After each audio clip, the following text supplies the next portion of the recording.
Hello and welcome to another episode of Starside Chat. I am one of your hosts, Zach Owens, and joining me as always is Aaron Capo. Hello. Hey, so we got some fun, interesting things to talk about this week because Nintendo has revealed the first trailer for the Mario movie. So we got to get into that. Also, we've been playing some stuff. I know we have one game in common that we've been playing, Dome Keeper, that I'm excited to talk more about this week. We kind of talked about it a little bit last week, but now that we've both had a chance to play it, we're going to get into that. And then I guess maybe we should just jump into the news. Do you want to do news before we talk about the Mario movie trailer, or do you want to just jump right into that? Yeah, let's do a little news first, because we're probably going to spend a lot of time on the Mario trailer. So, first up, CD Projekt Red has announced a new Cyberpunk game and multiple games in the Witcher franchise, along with a new IP. You still have yet to finish Cyberpunk 2077, but it seems like they've got more that they're going to do in this franchise, which I'm glad about because I liked the game. And it would be a real shame for that to have sort of died off after sort of a rough start. Yeah. But I mean, much like No Man's Sky, on a much smaller scale, this has come to pass where an incredibly rocky launch and everyone was aware of it. I remember I was in an office area, like I went to an office, it was like a logistical office of all these like workers, because I was an IT person. And this person walked up to me just like a 40-year-old dude who did not look like he played video games. And he was like, "Hey, you're the IT guy? What do you think about this like cyberpunk thing going on?" Like, even this, like, super out-of-touch 40-year-old guy was aware that this terrible launch was happening. They, like, delisted it from PlayStation. But, much like No Man's Sky, I feel like it has been redeemed. Like, now people are like, hey, this game is in a great place now, and it's actually very good. So, I'm glad that it's going to continue, because it's a great type of game. Yeah, I got a real boost from the anime coming out on Netflix. Yeah. I feel like after that came out, I kept seeing articles everywhere about how Cyberpunk had become like the most downloaded and most played game on Steam, and that like it was having this sort of resurgence because of that, and enough work had been done by that point to like sort of clean up the bugs and the performance issues that people were not having a bad time with it. So CD Projekt Red announced I think like 6 games in total. A ton of Witcher games, one of which is being developed by an outside studio, like under the purview of CD Projekt Red. And then this, I guess that's going to be like there's going to be a trilogy, there's going to be a single player, and then a sequel to Cyberpunk, which they didn't say a lot about. And then, a new IP, which is some Polish word, codename like Hadar or something. But interesting stuff. It's probably a long way out. Like, I would imagine the next Witcher game is going to come out before the next Cyberpunk game, but I guess I don't know. Yeah, it seems like they're doing a new trilogy for that. So I mean, all on Unreal Engine 5 now. I didn't play the previous Witcher games. I don't know if you did. No, I didn't. I get it. Like, I understand that it's cool and good, but for whatever reason, the setting just like did not capture my interest. Yeah, I was a little bit the same way. Like, I did start Witcher 3 because I think it was like a PlayStation Plus game at one point. Yeah. But it was like a little bit, not Dark Souls-like, but it was like more difficult than I was expecting it to be. And I was like, for whatever reason, having a hard time getting into it. Maybe some of it was like I just wasn't into the universe as much as I thought I would be. But yeah, I don't know. I like the Netflix series, though. So, I don't know. Maybe once these come out, it'll be like a clean start to like a new franchise, or not franchise, but like a new trilogy, and maybe I'll be able to get into it then. I don't know how many books there are in this, like, or how deep and rich the lore is. I wonder if it'll be a soft reboot or if it'll be a continuation of the story. Yeah, that's another good question about this. I also wonder, in regard to the Cyberpunk thing, if that was like they were, trying to build some like DLC, and then it became one of those things where it got so big they were like, well, this is just a new game now. Well, that's a good question. Do you think that the Cyberpunk sequel will take place in Night City? I'm of the mind that it won't. Yeah, that's a good point. It might not be. And it's probably also one of those things where they were like the sort of the base of Cyberpunk 2077 is so flawed that led to so many of the bugs that maybe they just needed like a clean break a little bit to like. Well, and again, they're fully logged into Unreal Engine 5. Like that's their platform of choice now, their engine of choice. So I could see them just pushing everything over. I can't imagine. Like Cyberpunk already looks like a very beautiful game, but it's going to be probably, 3 or 4 years before this sequel comes out. I don't know, maybe sooner. But you always see those Unreal Engine 5 demos, and this is going to be built solely for, we can hope, the PS5 and the Xbox Series X, unless they skip this generation. But it's going to look very good. Yeah, it's true. When I think about some of the tech demos we've seen for Unreal Engine 5 and just like applying that to the Cyberpunk universe that they've built, it could be a very, very cool looking game. I don't know a lot about. I mean, I have read like the old Cyberpunk RPG document or whatever, and I read that new Cyberpunk Red one, the like Jumpstart kit. But I think the lore is deep and rich. I don't remember. Like Night City definitely has existed for a long time. I think there are other locations. There was Steam games. Oh no, that was Shadowrun. I feel like there are other. I've read about other settings. I don't know what New York looks like in Cyberpunk's era. Like, what is that called? Or like even down south. I don't know anything actually about the land of Cyberpunk. So it could take place in Japan. That would be crazy. Oh yeah, that would be cool. What if you were like? What if the main deal is like you live in like the Arasaka arcology or whatever it is, and you're just like in. Tokyo probably has like a very cool name in the Cyberpunk like setting, but that would be interesting to see.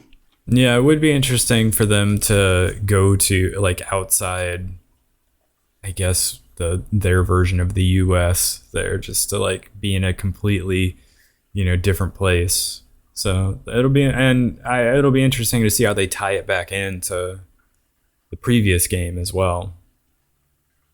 Or if they have any intention of doing that or not. But good question. I have not finished the previous game, so I couldn't speak to that. But it'd be interesting to see. Next up, I did want to just give this a mention because I really like the Outer Worlds.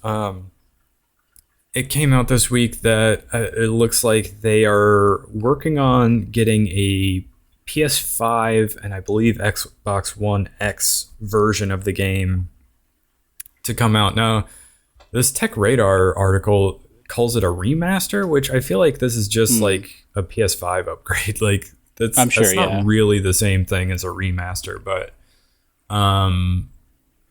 yeah, I really like that game. I think it's cool that it's going to get a next gen version ahead of the next game in this series that we know they're working on because they released that funny trailer of.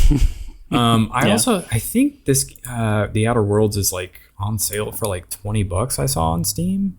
Oh really? Yeah, it's on sale for $19.79 right now as we speak. I brought up the Steam store. So yeah, definitely worth it. It's a very sort of mix of Fallout and Mass Effect, but in a more frontier-esque looking sci-fi like spacefaring adventure, and it's short. It's relatively short for this type of a game. So another reason if you're looking for something to tide you over for Starfield. Yeah, exactly. Definitely a good one to pick up if you're chomping at the bit for Starfield, but it's not out yet, and you gotta wait. I would say pick this game up and play that. Did you already click the next link, or have you not clicked it yet? I clicked on it to open the tab, but I haven't looked at it yet. Without looking at it, what do you think this is about? So in the show notes, it just says TOTK statue. Mm-hmm. That could be anything. Yes, that's how it was abbreviated, and I also was like, I don't care about this. But then I clicked it, and I forgot that that's the abbreviation for Tears of the Kingdom, Zach. Oh. Which we have to start knowing about. We do need to, start recognizing that abbreviation. There's something called Nintendo Live that's happening, and they have a full-size statue of Link. He's doing a weird arm thing that I think is ripe for speculation, and people have posted about it on Twitter. Yeah, and his arm seems to be covered in something. His hand is all blue. His arm looks like it's like almost the Sheikah slate is his arm, but it's like fully, it almost seems like his arm got cut off and it's been replaced by this like blue, almost like the Guardian armor, where it's like got the brown curls on it and it's got the blue in the middle. Mm-hmm. It's interesting. Yeah, I haven't watched the deep dives on this for some reason. I don't know if I'm trying to avoid as much as possible or what, but if you're not trying to avoid, Game Explain finally came out with their video. I think it's like an hour and 2 minutes about that 30-second trailer we saw. Very informative, very interesting to watch, I have to say. If you're looking for someone who is wildly speculates, I can't recommend that enough. I think maybe I will end up watching that at some point. They make great content. But yeah, it looks cool. Where did you say this was?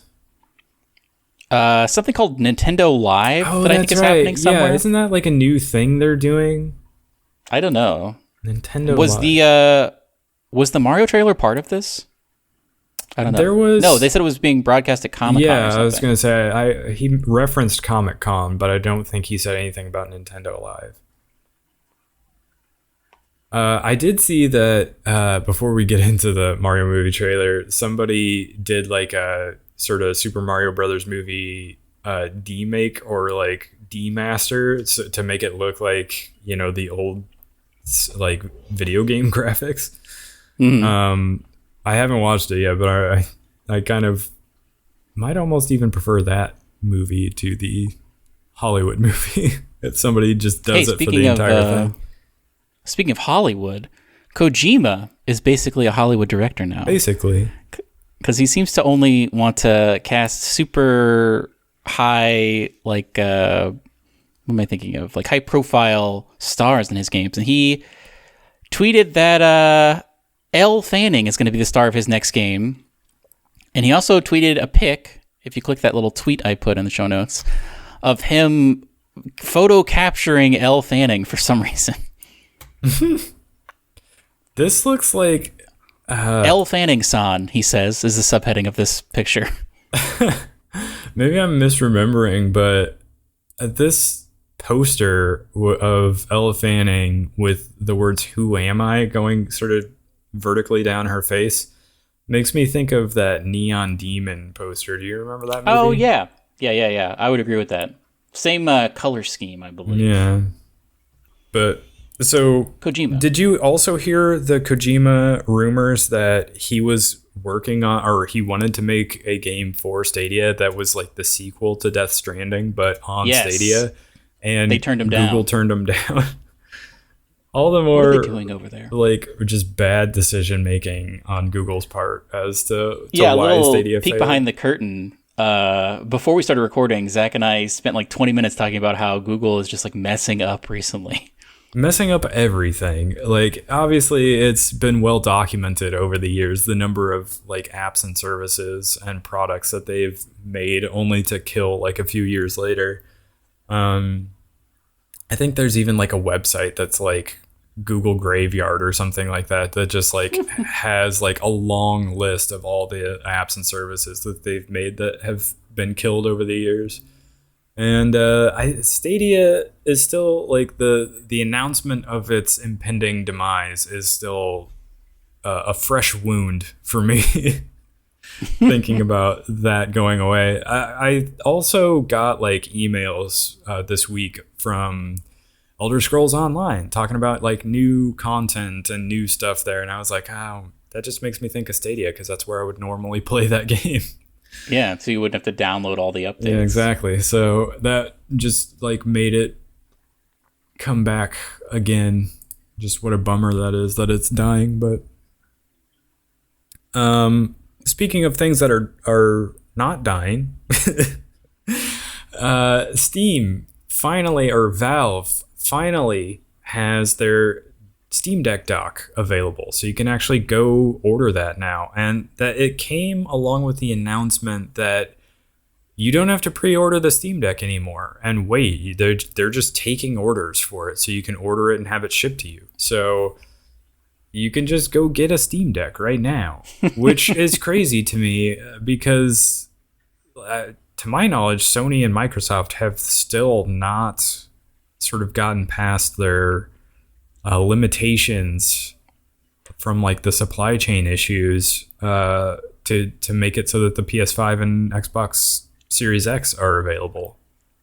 I still have never seen a boxed PlayStation 5. There is an Xbox Series X in the case for purchase at the Target by me, but I've only ever seen an unboxed PS5 like behind glass that was probably just a display case, empty case at a Best Buy. Like, I have never seen one in the wild. I think it has gotten a little bit better for Microsoft because I do recall seeing a good number of articles over the last year or so where they're talking about you can totally just go on Microsoft's website and order an Xbox Series X now. And yeah, I think maybe it's better for them, and maybe that speaks to the fact that you were able to see one in the store, but it still baffles my mind that you can't just walk into like a Target or a Best Buy and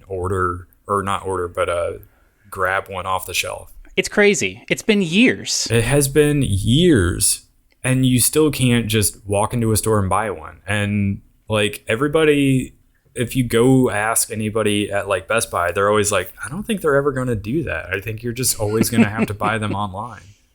Insane. So I don't understand, but at least the Steam Deck is now easier to get your hands on. And also the dock is out there. The dock is a little bit expensive, I thought. I think it's like $90. Really? I always remember the Switch dock being like, because initially I was like, oh, I'll just buy 2 Switch docks because I'll have like one for the bedroom, for my bedroom TV, and one for the like family room. But the Switch docks are like a lot of money for some reason. Maybe they aren't anymore. I feel like they were initially like $90 as well. Really? For just like plastic. Yeah, I was going to say, like, I was looking at like getting a dock for the Steam Deck, and I was just kind of searching for like docks, like general like PC docks on Amazon. And I found one that I was like, this would probably work for my purposes. And it was like $30 or $40. Yeah. So to have Valve come out and be like, hey, we've got our official Steam Deck dock and it's $90. I was like, oof, I don't know. I mean, high quality USB-C docks are something to be coveted, especially with like remote work more becoming a thing, because it is like, it's not like the old days where you like had to slap a laptop into like a cradle and then like push a latch and then it would like connect up to your dock. Like, now that USB-C is a thing, Thunderbolt, whatever, you can just like have one tiny thing that you plug into a laptop and all of a sudden all your peripherals, all your screens are connected. So it makes remote work like, and especially transitioning from remote to the office, a lot easier. So, I mean, I know for a while it was impossible for my work to get the specific kind of Lenovo dock that we use because it was just like completely sold out everywhere. So USB-C docks, I think, are like a hot commod, and they know they can charge an arm and a leg for them. Yeah. So, I mean, my only experience docking the Steam Deck was like a week or two ago. I went across town to hang out with my family, And I was trying to show them that Trombone Champ game because it was so funny, and my brother wanted to check it out. And I was like, well, but I don't want to just play it on Steam Deck and have somebody look over my shoulder. So I knew my dad had a dock that he used in his office. And so I was like, can I just grab that? And he was like, sure. And so, I don't think it's like a super nice, expensive one. Like it has a few ports. It's not like super, like it's got like one HDMI port and like a USB port or whatever. Like it doesn't have like a ton of stuff on it. And it works for his purposes, but like it's probably not the one I would buy if I was going to use it regularly with my Steam Deck. But it worked. Like I was able to plug the Steam Deck into it and plug in the HDMI port and then like put my mouse on it. And one of the reasons why it worked is because to play Trombone Champ, you basically just need a mouse. So you don't need a keyboard plugged into it. So, but I was like, it's cool that it works. It is a little bit of that magic the first time you ever like took your Switch and you were playing it portably, and then you like dropped it into the dock and suddenly it was on your TV.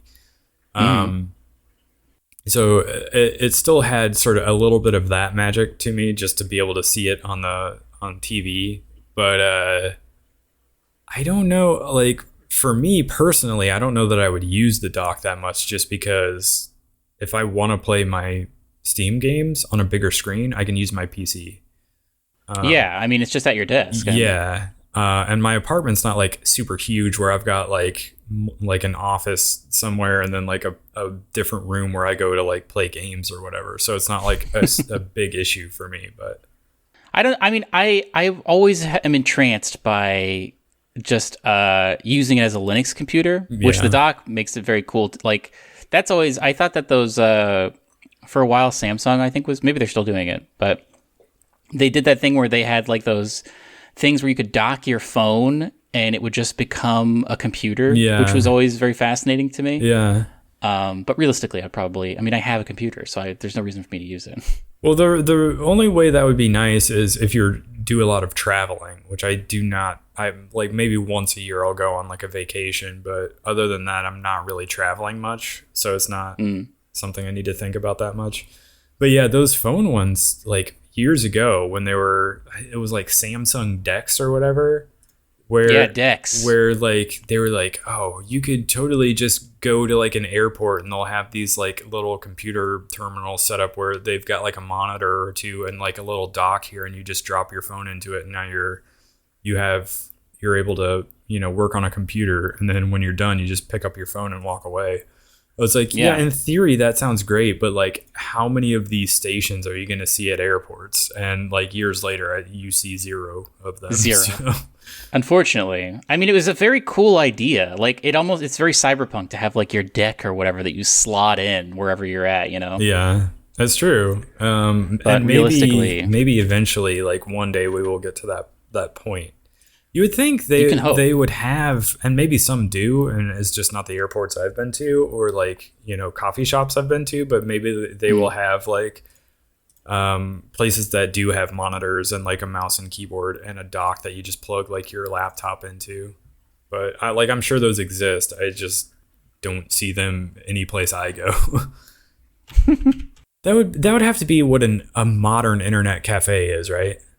I don't know what we don't really have them in America, unfortunately. I know that those still exist and are very popular in like Asian countries, but like, yeah, you don't see those ever in America. So you always see them, where you see them the most is in like spy movies when a guy is in like Europe and he's like, man, I got to get online and see what's on this flash drive. I better duck into this like little cafe where I can go to like some fake version of Google to look this up. Mm-hmm. Yeah, that is about the only time you actually see them. Or I'll see them in like Asian movies. They'll be like, gotta go to the internet cafe.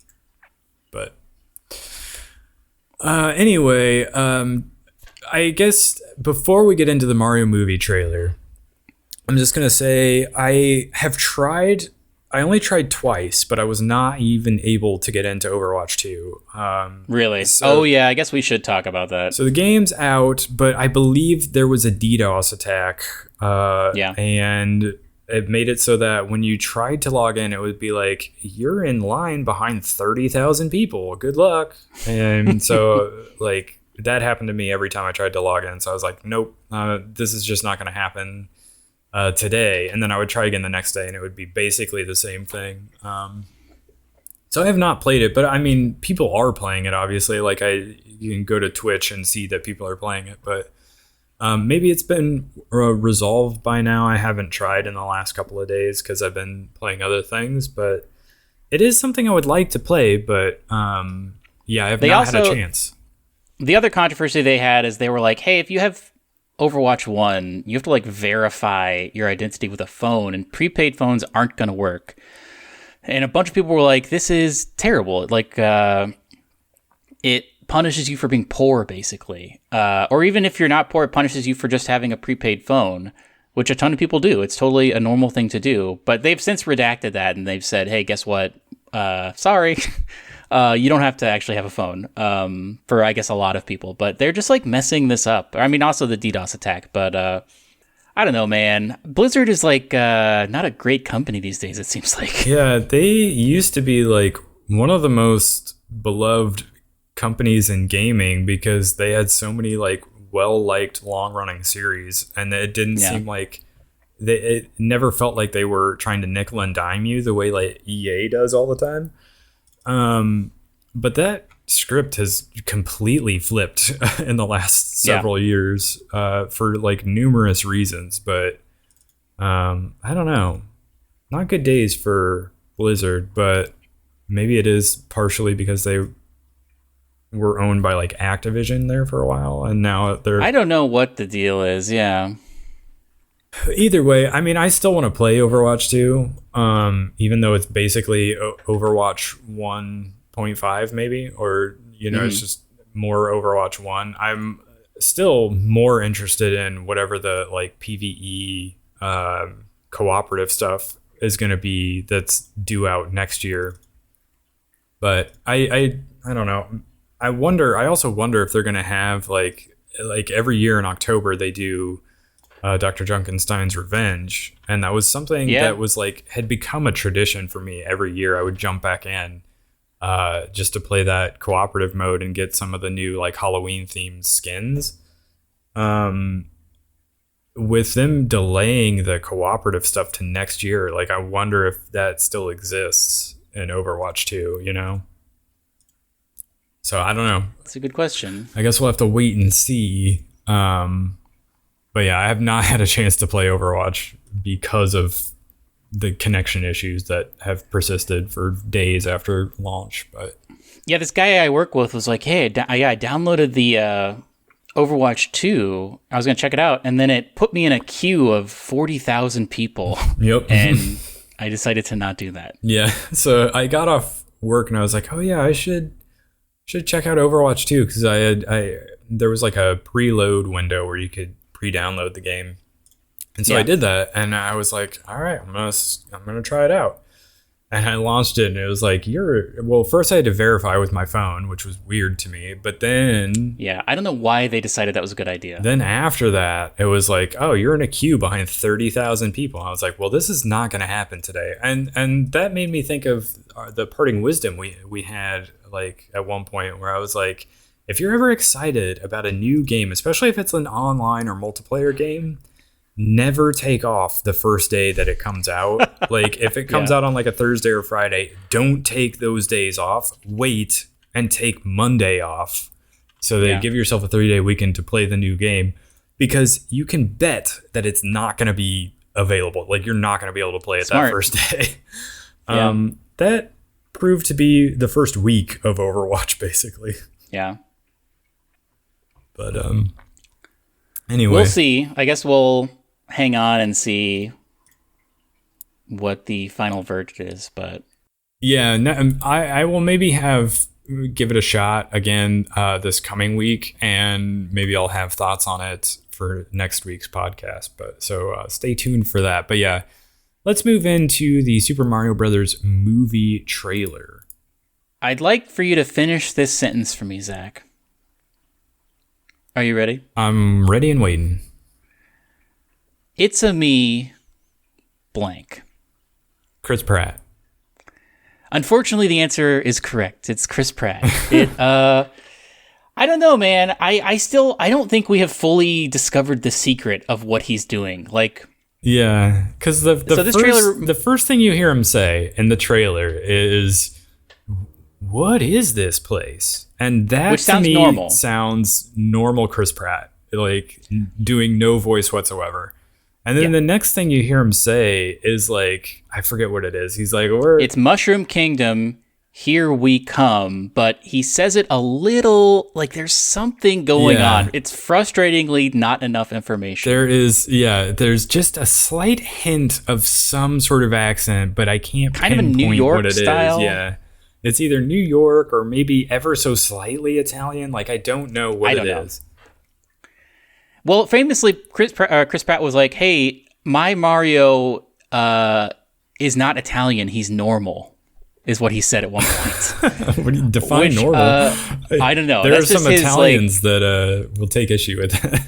That's what I said, yeah. But so I don't know. I think I believe he is playing it to be a New Yorker, is my thought.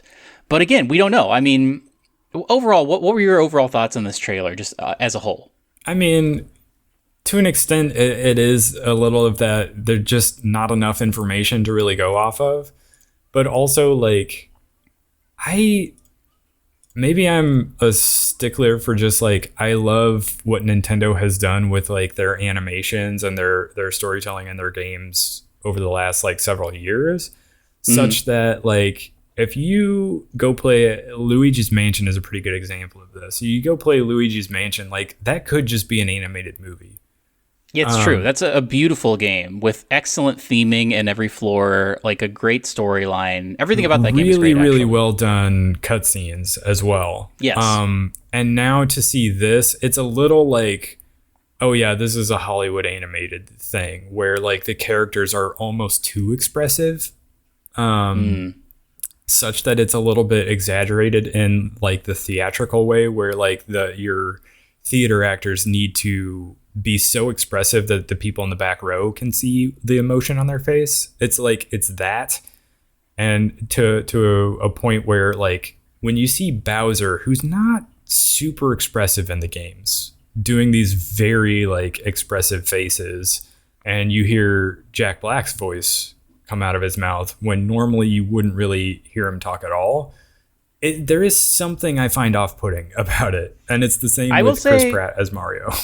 I didn't mind Jack Black, and I feel like as I'm watching coverage of this trailer, a lot of people are like, you know what, Jack Black is good. Like he's fine. You know, like it ranges from he's fine to I'm loving it, the McDonald's slogan. But I would say across the board, I have not heard a positive review of the very tiny amount of Chris Pratt that we got.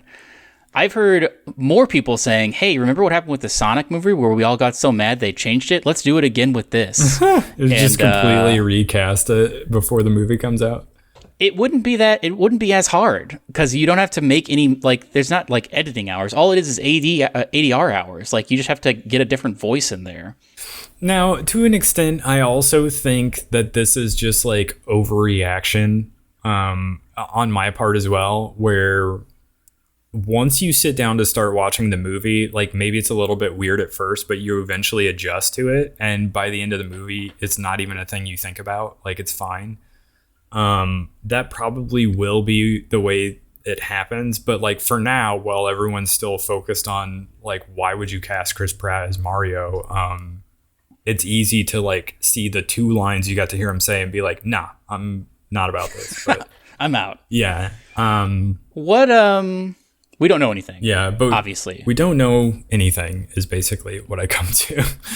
But after seeing this, are you leaning more towards or less towards the idea that some amount of this movie takes place in the real world and we will at some point see a live action Chris Pratt who falls into a toilet or something. Well, that was the big question I was going to ask you, because they leave the door open that this is either an origin story where we're going to find out like the lore reason as to why Mario is basically a human in the Mushroom Kingdom, or is this a case of human Chris Pratt ended up in a video game somehow? And it could very well be that Chris Pratt, like the movie opens in live action with Chris Pratt playing a plumber, and he gets sucked into a toilet and pops out into the Mushroom Kingdom looking Here's like something Mario. to think about. If that is the case, is he going to have whatever weird accent he's doing when he is his real self? I mean, it might seem funny, but I would assume so. I would assume he's not going to have a different voice if there's like a live action part at the beginning and then animation later. Man, I don't know. I am on record as saying Chris Pratt is in a cult and he's a bad guy. But I don't buy that, but okay. You don't think he's in a cult? No. I'm going to Google right now Chris Pratt cult. First result, Chris Pratt. Okay, this is inconclusive, but I stand by what I said. I was going to say, I think he just goes to church and has made some weird statements that people don't like. But also... Isn't it a special kind of church, though, I thought? Like, it's not specific, it's not just Christianity I think it's or something. a normal church. There's just like one...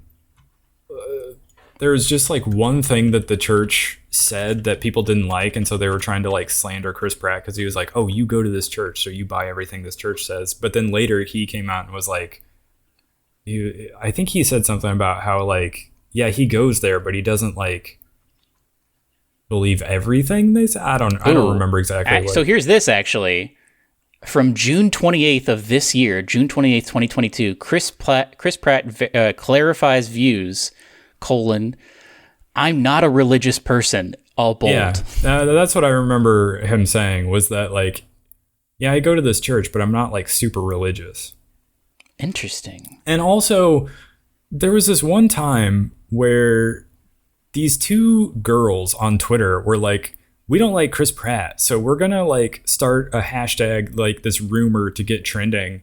And they successfully did that, and his name was trending for like some awful thing that he didn't say or do. And so like the Marvel cast had to come out and be like, okay guys, Chris Pratt's a nice guy, you can lay off. And that I feel like happens like every other week, where Chris Pratt's name will just start trending on Twitter, and it's always for some like goofy bogus thing that somebody who just doesn't like him started. I wonder what happened, because I remember back in Parks and Rec days, I loved him. And I also was like, I watched the first trailer for Guardians of the Galaxy and I was like, I am into this. Like, Chris Pratt is doing it. He's all of us. This is why right I now. think all of this is overblown, and it's just like random trolls on Twitter trying to get his name trending for bogus reasons. I do think that something happened, though. Like, he got jacked and divorced his wife and married Arnold Schwarzenegger's daughter. And I don't know, he just like started being a weird dude that people were not into. I think some of that is that like people liked his previous wife, whatever her name is. And I know who it is, but I don't know her name. And I feel like they didn't like that he left her, and they felt he did her wrong by leaving her. This is all dumb Hollywood drama that I don't care about. But man, did you know that he's 43 years old? That tracks. That seems too old to me. I would have thought he was in his 30s still. I mean, I'm in my 30s, and I think of him as being a good deal older than me, so... Yeah. But I don't know. I've continued to not buy the Chris Pratt hate. I think some of that is overblown. Like, I don't love Chris Pratt, and I didn't want him to be the voice of Mario in this movie, and I do think he's become, like, the over-present in Hollywood actor who's just in everything, and I don't necessarily need that, but like I also don't buy that all the hate that gets thrown his way. Did we already talk about who we would cast? I'm sure we did, but I don't remember. Who is our dream Mario voice? Do you have one in mind? Think about it for a second. I don't have one in mind. To be quite honest, I would just use the voices from the game. Yeah, Charles Martinet. Why do they, like, I get that it's a Hollywood thing and they're like, oh, you need the big Hollywood names to attract people. If you don't, at the end of the trailer, if you don't have a long list of like recognizable Hollywood names, nobody's going to go see your movie. Like, I would say no to that. And I would just like whoever did the voices in the games, that would be my cast. And I would almost still keep some of the dialogue a little bit to a minimum. I don't know. I would have approached it really. I would have approached it wildly differently, I think. But what if it was like? I'm trying to think of like who the craziest choice would be. Because I'm, and maybe we just can think of this as like, okay, well, this is just the Hollywood version of Mario, but we're still going to have the games version of Mario. So maybe like don't cross the streams a little bit, but I have it. You have it. I don't, man, I'm just imagining what the news articles would be. And I feel like everybody would be into this. What if it was Jeff Goldblum? Not doing a voice. I don't think I can see that one. I see too much Jeff Goldblum. Wouldn't be weird? I don't know. Be. I mean, he could maybe pitch it up a little bit. I think part of the thing is you need someone who's not super recognizable. Yeah. It's a little bit like we're going to do a Mickey Mouse movie, and we chose The Rock to play Mickey Mouse. Like, one, Mickey Mouse is super recognizable. He doesn't need a big name Hollywood actor to play his voice. Also, why would you pick that one? Like a super recognizable person that like people have like their own connotation in their head as soon as they hear his voice. Like, you need to separate the two. Like, otherwise there's too much overlap and you're like, am I seeing Mickey Mouse or am I seeing The Rock? I don't know. That's kind of how I feel about it. I think I feel like it's also a thing in Hollywood where it's like, you should not, if someone is of a certain ethnicity or origin, don't cast just like a white American dude to play their voice, like to play that character. Why did they not pick an actual Italian? That's a really good point, actually. I feel like we can pick and choose as to the things we get mad or offended about, but like, I don't know. I would have either stuck with Charles Martinet or I would have picked like an Italian actor that nobody knew here and who could speak English pretty well. Oh, you mean like a legitimate, like from Italy Italian actor? Yeah. Because Mario does have an accent, right? He does have an accent. Do you want Chris Pratt trying to do an Italian accent, or do you want an Italian with an Italian accent? Makes sense to me. I mean, I'm just... Hold on. I don't know. Just Googling. I feel like they could have found an Italian... You know who's Italian? Who? Bradley Cooper. Oh, is he? Oh, man, that actually... Sean Penn is also... Oh, no, here it is. Joey from Friends. That's Mario. Matt LeBlanc. The most famous Italian. Yeah. Matt LeBlanc, of course. We've seen it. It was in front of our eyes this whole time. Yeah, I think you were closer with Bradley Cooper or even Sean Penn. But Sean Penn would be insane. I would love to see that. I mean, those would be crazy choices as well, but they probably would have been better than Chris Pratt. But I think that's the problem, is like there are so many interesting choices, and Brad Pitt, or not Brad Pitt, Chris Pratt just seemed, Brad Pitt would be a good one, but Chris Pratt just seems like the lazy man's like, hey, the Lego movie is great and holds up amazingly, and he's great in it. Let's just pull that over. Let's just drag and drop that. It is a little bit like Illuminations, like, well, what connections do you have? Who could you get? And they'd be like, well, we had Chris Pratt in the Lego movie. He was pretty good to work with for like doing voice work. I'm like, okay, well, he is pretty famous. Very good. Sign him up.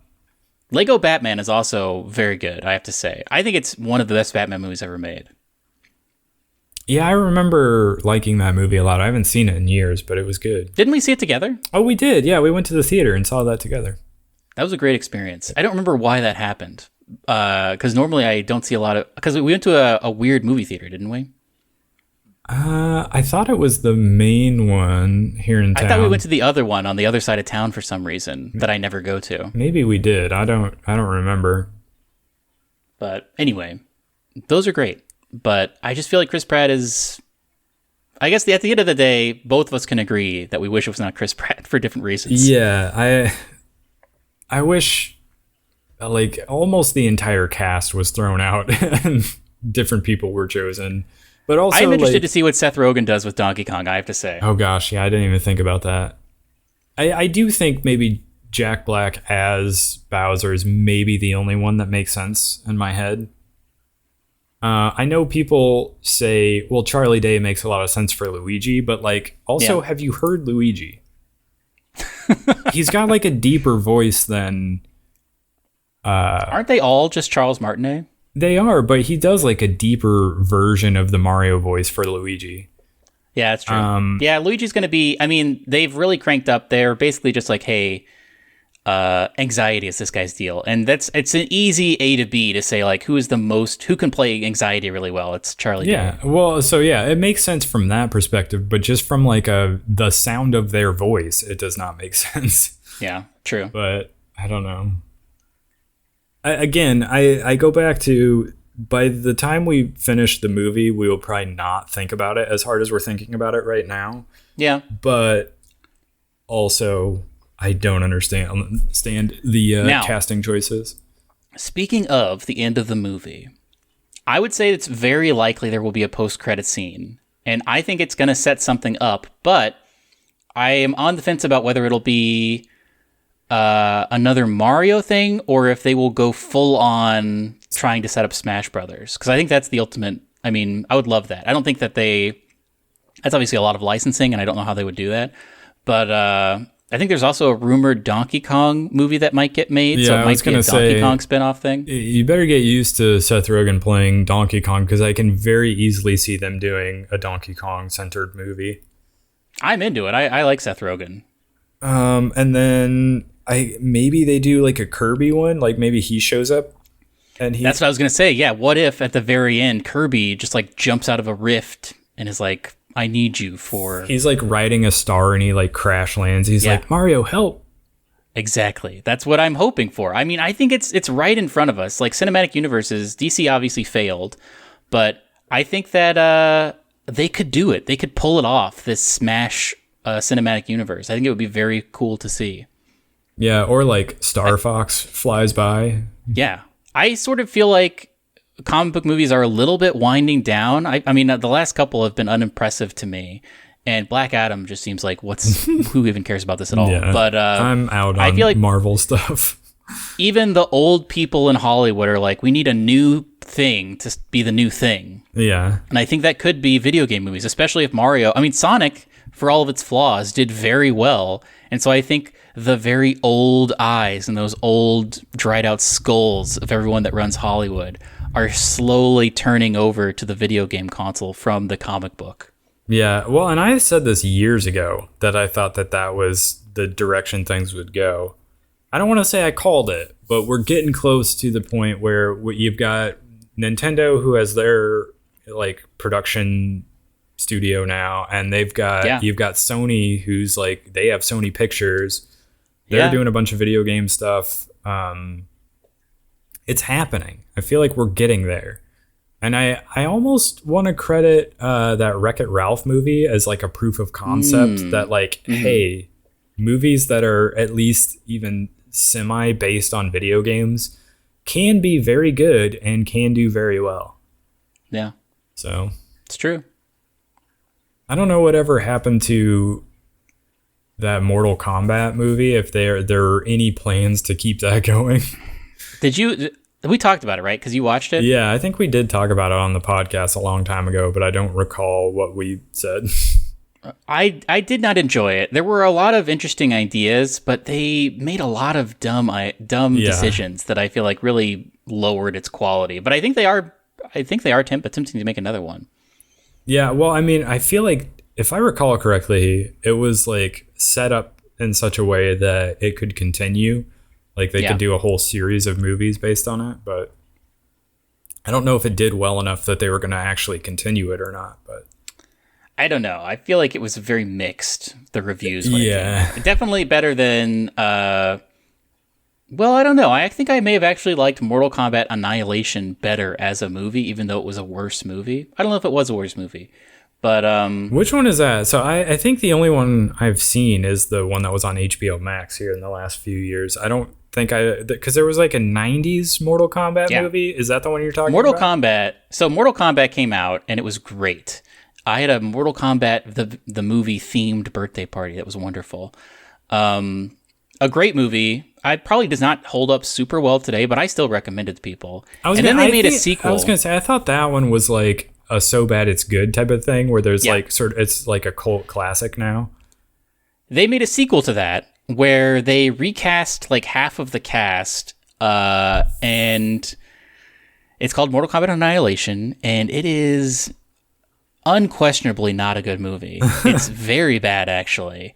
But it's still, I have some nostalgia for it. But it definitely paved the way for there not being a Mortal Kombat 3. Raiden in the first one was played by Christopher Lambert. I don't know who that is. That's the Highlander. Oh, is it? Yeah. I should go back and watch that. We could do a podcast on that if you want to watch it. I'll rewatch it and we can talk about it because I love that movie. Yeah, we've been talking about doing more like movie based episodes of the podcast, so would love to rewatch Mortal Kombat. I think we should do it. We should go back and watch that and make that the sort of the first of our series of movie based podcast episodes. I'm into it. Robin Shu, I think, it plays Liu Kang. Now, Shang Tsung. Correct me if I'm wrong, but isn't like Raiden based on that character from Big Trouble in Little China? Oh, probably. That would make sense to me. Because when did the first Mortal Kombat come out? After Big Trouble in Little China, right? It would have been after, Big Trouble in Little China. I know I was watching, I talked about it last week, but I watched that, I think it's called High Scores, like a video game documentary series on Netflix. And when they were talking about Mortal Kombat, they just played clips from Big Trouble in Little China of that character. And I was like, it really does seem like Raiden is based on that character. But I don't think they actually confirmed whether that was the case or not. But it is a crazy transition from Mortal Kombat to Mortal Kombat Annihilation because they recast half the crew, but also, so Raiden is played by Christopher Lambert in the first one, and he is a weirdo. Like, Christopher Lambert, English is not his first language, and I think in Highlander, they just like phonetically told him all his lines, so he has insane line readings. I think that might be the case also with Mortal Kombat, but regardless, he was just a weird dude, and he played a good Raiden, I think. But, and the second one, they replaced him with the guy that played Dexter's dead dad on the show Dexter. Do you remember that guy? I never watched Dexter. You probably don't have to, but not Christopher Lambert. And also, halfway through the movie, Raiden goes through like a midlife crisis, and instead of dressing like a god, like gets a buzz cut and starts wearing like a vest with no shirt and also like long baggy jeans, and is like, "What's up, guys? I'm young now." And it's Guile like, from Street Fighter. It's very jarring, I have to say. Yeah, I'll try to find that clip after we stop recording because I want your C reaction to it. Actually, maybe you shouldn't watch it. Maybe we should do it for the podcast. Maybe we should just see it live. Maybe that's true. Yeah, we'll watch the first Mortal Kombat movie and we'll do an episode on that, and then we can watch that clip live. I'm excited. Do we want to get into what we're playing / watching? Let's talk about Dome Keeper. Dome Keeper. Yeah, so you have already been playing this. I just started it this last week, and I already love it. It's very, very good. This is that game where you like crash land on this like alien planet, and you have a dome that keeps you safe, and you gotta keep it. You have these little intervals of time where you can sort of go dig down into the world beneath you and like find resources that you take back up to the dome. And then you use those resources to buy like upgraded shields for the dome, or like upgraded weapons, or like upgrade your character to be able to move faster and to carry more resources back with you more efficiently. And then like at the end of that little time interval, like a bunch of aliens come attack your dome, and you have to like fend them off with either like a laser weapon, or like there's this other weapon that's like a sword that sort of goes around the outside part of the dome. And yeah, so I've been playing it and loving it. It is a roguelite, I think, or is it roguelike is maybe the terminology. Well, so the things you're unlocking, I will say at the end of a run, you get to pick one gadget to bring over with you to the next run. I think that's only if you fail. Oh, really? No, I think it's if you succeed as well. Really? Because maybe I'm misremembering, but I don't think, because I've succeeded a few times and do not recall having a gadget or whatever for the next run. I will say, I think the best gadget, and the one that I wish was just default, is the one that like sends a pulse? Like not the pulse, the how to describe this? It's like a tractor beam that goes directly down. Have you gotten that one yet? The conveyor belt one. That is so useful, and I use it so often because you can just like drag a bunch of stuff, and then you can upgrade it so that you move super fast in it. So I could be super down below, and if it's about time, then I can just zip over to the middle and zoom right up. Like, I find that to be so useful for inventory. Like, that one is very good. You can you get a teleporter one that you can like carry down to a place, and you drop it somewhere, and then you have like a little station just beneath your dome where you can like teleport back and forth. You can upgrade that one so that you can teleport automatically resources. So you just like, you leave it there, and then you just drop a bunch of resources nearby it, or like right on top of it. And I think the trade-off there is that you can't use it to teleport yourself. I don't remember. I think eventually you can, but it costs upgrade point. Like, it doesn't start out having that ability. Yeah, you have to upgrade it for sure. But that's sort of another alternative if you don't get the conveyor belt one, is you can use the teleporter to send resources back for you. So that one works out pretty well. I feel like it's going to get more in depth, because right now it does feel a little bit light on content, but I think they're planning on adding a ton of stuff. I mean, there's only 2 domes right now, as far as I can tell. I haven't completed a run with the sword dome because I found it to be pretty difficult to do. I think the laser is easier. I have completed a couple of runs with the sword one, and I do think that one's the better one simply because you can upgrade the sword to have like a hilt at the end of it that reflects damage, or like damage that's shot at you from like the aliens that fly around. Those are harder to deal with the sword one, especially on keyboard. I played it on keyboard a little bit just because I was using my keyboard, and the sword is so sensitive to like maneuver. You really need a controller to do it. I have found that it's easy to accidentally miss with the sword when you're shooting at it, and then you have to wait for it to go back to the dome before you can start swinging it around or shoot it again. Recharge. So I do think the laser is a little bit easier to deal with the flying enemies, but the sword is better overall because it takes out the like ground-based enemies much faster, and it can reflect the things that the flying enemies shoot at the dome.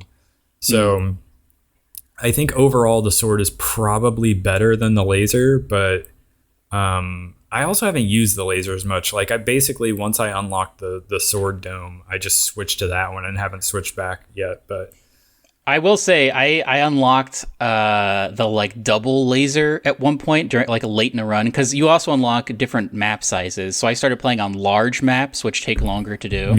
And so I was able to collect enough resources where I got the double laser. And that made stuff. I mean, you do have to kind of like, it's almost like patting your head and rubbing your stomach, because you have to like look at both sides and remember what you're doing. But it was very effective. Yeah, that's interesting. I do like that it lets you sort of curate your experience with this game, where like if you don't have as much time, you can do a smaller map. But if you have a lot of time and you want to, have a longer run, you can do like the large map. And also there's like multiple different difficulty settings. And I have found that like this game I like it because it's more forgiving, I feel like, than most roguelites, where you pretty much, and a lot of the ones that I've played, you're gonna fail like a ton of times in a row before you finally succeed. Whereas in this game, I found it much easier, especially on like the normal difficulty mode, to actually succeed and get some of those little unlocks that make it so that you can like try new gadgets and stuff like that. So I like it for that as well. I wish there was more like picking your loadout at the beginning. And who knows, they might add this, but I mean, it's definitely very exciting to find a gadget randomly in the world, but I kind of wish that I could just like, maybe once you have them all, you can pick your loadout that you want, because I would always want the conveyor belt. And I think I also would always want the pulse, like you said, is also very useful.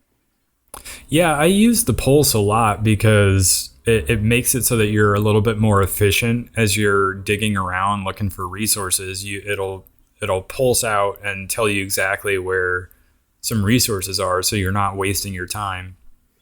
But I also found that like a little tip would be, don't, like, one of the things I did the first couple of times I played, and maybe why I maybe failed the first run or two, was every time I would like break open a block that had resources in it, I would immediately try to take those back to the dome to see what kind of upgrades I could buy. I would say don't do that. Like maybe your first time or two, do that just to get like the base ones, because you want the one that like gives you the little timer, so when essential. The aliens are coming, so that you can be back in there ready to defend. But beyond that, I would say like just keep digging and like breaking open blocks to get the resources, and then like later on do like a run where you just go gather resources and bring them back. And then I think it's important to initially upgrade your dude, but there comes a point where you need to stop upgrading your dude and start upgrading your dome, because enemies are going to be getting more frequent and more difficult. Yeah, and one thing that was not immediately clear to me, like on the first run or two, was that you can buy that little, there's like I forget what the resource is called, but the little triangles. If you spend those, it costs 1, and you kind of repair like a certain amount of your dome health. You can buy that over and over again. As long as you have the resource to buy it, you can continually repair your dome. But it's like that upgrade node in the sort of skill tree that you're purchasing with your resources. It's just like in the middle of all the other upgrades. And so it took me a couple of runs to realize, I can actually buy this over and over again and continually repair my dome. So maybe they need to like change the UI a little bit so that it's more clear that one is like a repeatable thing that you can buy.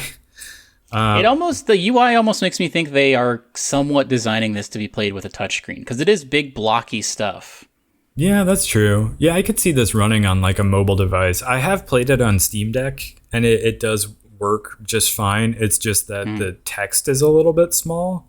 And it's one of those things where it does kind of warn you, like before you jump in. They're like, hey, text might be small. Here's a little thing you can do to like up the size of things so that you can see what you're looking at. But it's like a button combination and a feature that would not be super handy while I'm in the middle of a game, but I guess at least it's there. So I can see maybe they will like, I don't know, do some like UI upgrades for when this eventually makes its way to Switch, because it would be a great Switch game. Oh yeah. But yeah, it's very good on Steam Deck, minus the fact that some of the text is a little bit hard to read sometimes because it's a little bit small. I haven't had too much trouble reading it, but I can see if, some people might. But I wonder if they would incorporate motion controls to the Switch version, where like you could hold the Joy-Con when you're in the like dome combat mode to like swipe the sword or like aim the laser. That's That'd interesting. Cool. Yeah. Or even just like the movements of the character, like as you're sort of digging down. Yeah. Just sort of wag your controller to get him to move to the right or to the left. An old controller waggle, like the Wiimote. Yeah, exactly. Actually, yeah, they could port this to Wii. I want to get this running on Wii. I wanted to do a quick shout out. This fall season of anime is going to be chock-a-block. There's a lot of stuff coming out. Most prominently, people are excited about Chainsaw Man, but my girlfriend and I love that Spy X Family show. And the first season came out last week, or the first episode of the second part of the first season came out last week, and the second episode of the second part of this first season comes out this week. But that show is great. They adopt a dog, and it's a big fat dog, and it says Borf all the time. And it's great. If you are looking for like a very chill, heartwarming anime, I can't recommend Spy X Family enough. My sister has a very chubby corgi, and I have to imagine if that corgi could talk, the only thing he would say is Borf. So the other thing I wanted to talk about, Zach, you probably have not been to Panda Express in a very long time. Not for some time, yeah. I tried their new Beyond Orange Chicken last night, and man, it is very good. I have to say, it reminded me of a thing that I forgot that I used to love. I used to go to this Vietnamese place that was open until like 3 a.m. in Houston when I lived in Houston. I think it has since burned down, but maybe it's been rebuilt. I haven't done any research, but I used to go to this place called Mize in Houston, and I would only ever get their General Tso's tofu, and it was like so good. And the texture of it is very similar to this Beyond Chicken that I got at Panda Express. And like the number one thing I don't like about sometimes getting chicken at any place really is like you'll get weird bites sometimes where there'll be like a weird fatty tendon or something. Yeah. And these are just like perfect little like mounds, not cubes, but like perfect little portions of like wonderfully breaded orange fake chicken. And I loved it. I devoured it. I think I like it more than their orange chicken. And I hope they continue to have it because it's all I'll ever order from Panda Express again. But I have to say, I was blown away. This is the first thing as far as like fast food things that has come out in a while that I was just like, man, this is 100% a win. This is an A+. Is this like, it's Beyond, so is this like the vegetable meat substitute thing? Yeah, I don't know. I've more heard of like Beyond as far as their burgers, but this is the chicken variant of that, so it's Beyond Chicken. So I don't know what the whole process is or what it's made out of. It is plant-based, but I'm not sure. I don't think that it is tofu, but I actually have no idea. A lot of, like, you mentioned tofu to a lot of people, and they're like, ew, gross, I'll never eat that. And I'm just like, what are you talking about? Tofu is very inoffensive. It just, like, soaks up whatever flavor you cook it in. So, like, whatever you make the tofu in, it just, like, absorbs that flavor entirely. And you just get, like, a little mound of, like, explosion of that flavor. It's perfect. There's not ever going to be any bones in it or like weird gristle. It's just going to be a perfect homogeneous thing to pop in your mouth and eat. It's always going to be nice and chewy. It's great. There's this Asian dish called mapo tofu that's just it's so good.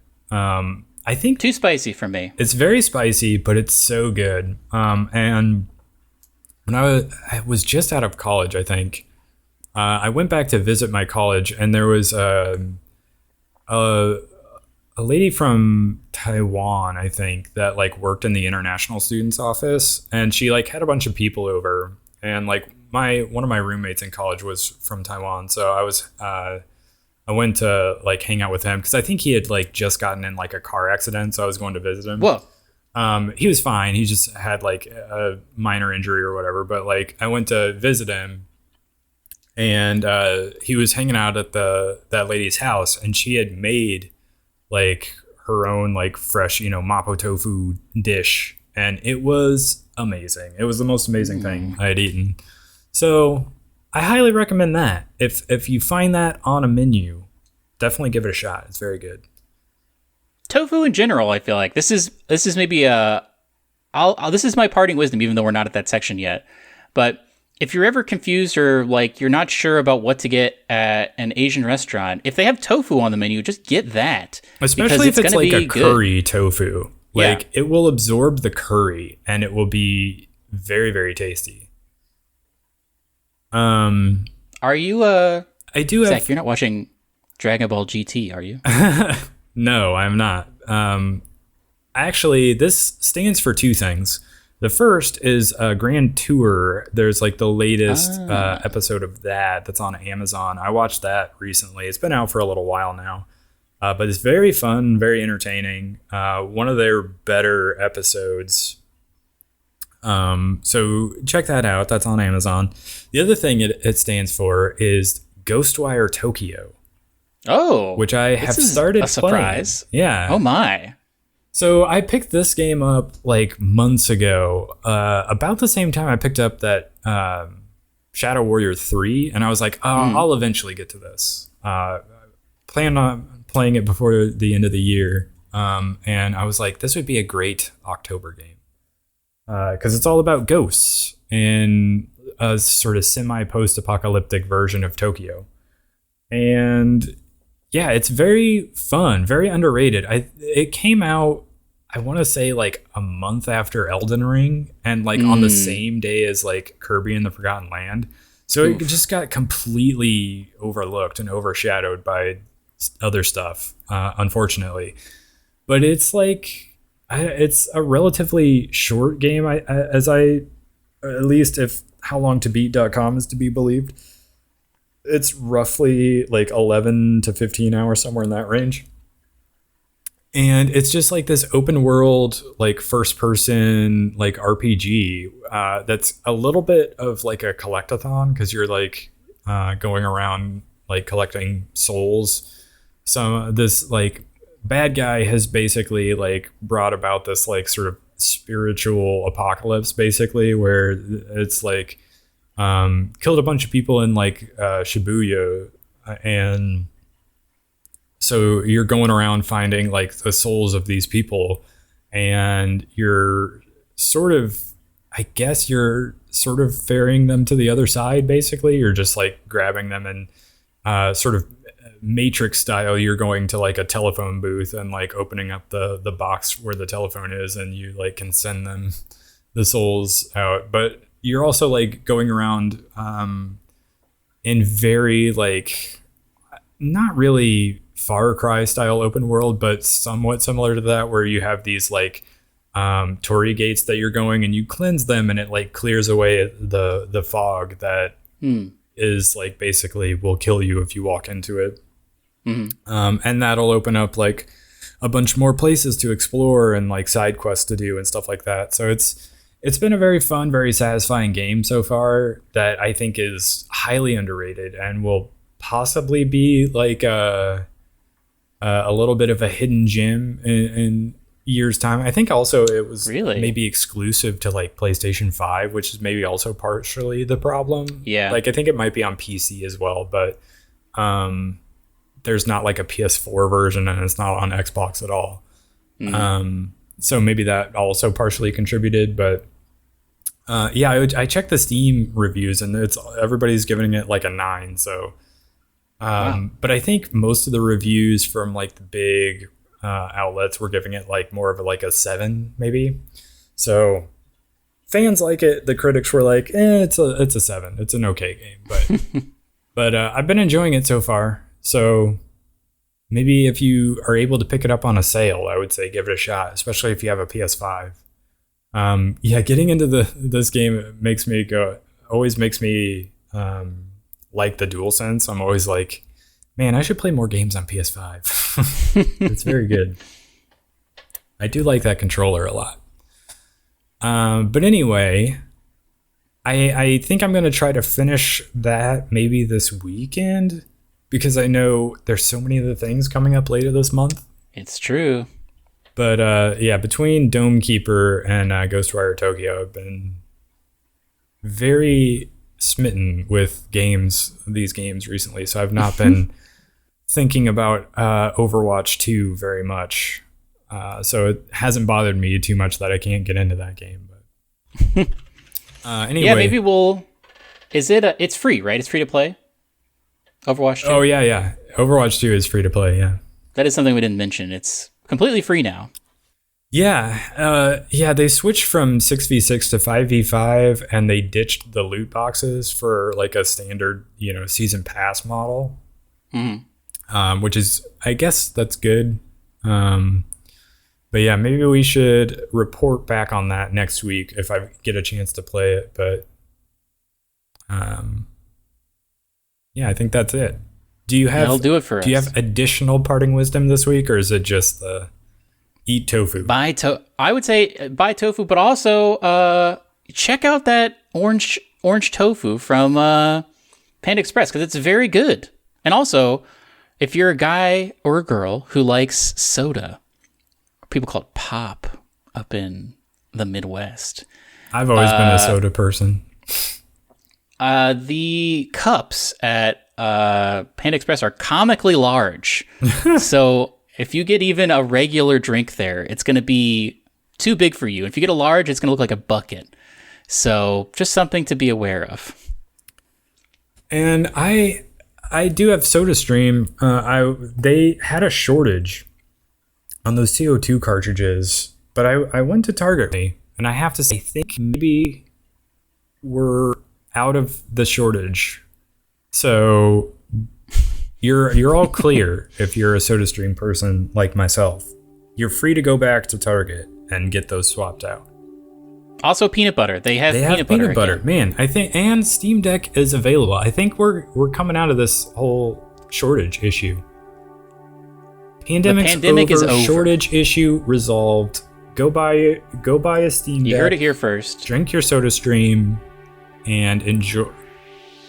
Go to a buffet without a mask and just touch everyone's food. Yes, you should do that. Just to celebrate the end of the pandemic and the shortage. Go touch everyone's food and say, it's fine now. We're all good.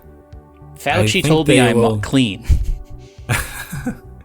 He came over to my house and said, I got the Fauci guarantee. Give me your baked potato.